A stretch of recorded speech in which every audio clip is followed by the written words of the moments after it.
Hello बच्चों, आइए देखते हैं एक प्रश्न। करें कि अभाज्य गुणनखंड विधि द्वारा निम्नलिखित पूर्णांकों के एचसीएफ और एलसीएम ज्ञात कीजिए। 17, 23 और 29। हमें क्या करना है, इसका एचसीएफ और एलसीएम बताना है। तो चलिए सबसे पहले मुख्य अवधारणा लिखते हैं। मुख्य अवधारणा।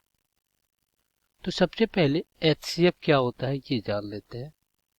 एचसीएफ आपका होता है, इसका अगर पूरा नाम लिखे तो ये होता है महत्तम समापवर्तक। महत्तम समापवर्तक होता है। और जो एलसीएम होता है वो होता है लघुत्तम समापवर्तक। ये होता है आपका। अब देखिए एचसीएफ कैसे निकालते हैं, एलसीएम कैसे निकालते हैं। तो एक उदाहरण से समझते हैं। मान लीजिए हमारे पास यहाँ पे एक उदाहरण लेते हैं। 12 और कितना 15। 12 और 15 का हम एक उदाहरण लेते हैं। तो अगर 12 का भाज्य गुणनखंड निकालें तो कितना हो जाएगा, 2 गुणे 2 गुणे 3 हो जाएगा। और 15 का भाज्य गुणनखंड निकालें तो 3 गुणे 5 हो जाएगा। अब देखिए एचसीएफ क्या होगा। एचसीएफ होता है इन दोनों के गुणनखंडों में से उभयनिष्ठ गुणनखंड।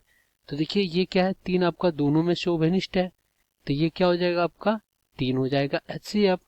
और एलसीएम क्या होता है, एलसीएम होता है, देखिए जो उभयनिष्ठ होता है उसको एक बार लिखते हैं और इसके गुणे में शेष बचे हुए पद को लिख देते हैं। तो 2 गुणे 2 और गुणे में कितना 5।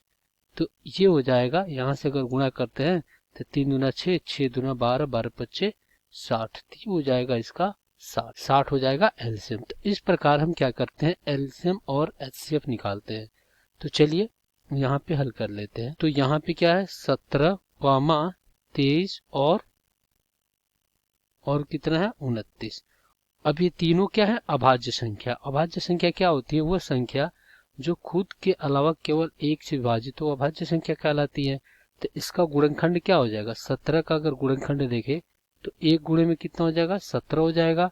और फिर यहाँ पे 23 का गुणनखंड कितना हो जाएगा, एक गुणे में 23। और फिर यहाँ पे 29 का गुणनखंड कितना हो जाएगा, एक गुणे में 29। अब देखिए इसमें से तीनों में अभिनिष्ठ क्या है आपका, एक है। तो इसका जो एचसीएफ होगा वो कितना हो जाएगा, 1 हो जाएगा। ये एचसीएफ हो गया। और एलसीएम की अगर बात करें तो देखिए एक तो लिखेंगे, उसके बाद तीनों में क्या क्या बचे हैं 17। तो 17 और गुणे में कितना बचे हैं 23।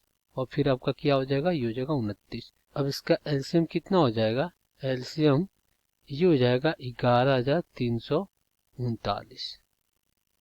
तो एलसीएम 11,339, एचसीएफ कितना आया था, 1 आया था। तो यही क्या हो जाएगा, आपका उत्तर हो जाएगा। आशा करते हैं बच्चों ये प्रश्न आपको समझ में आया होगा। धन्यवाद।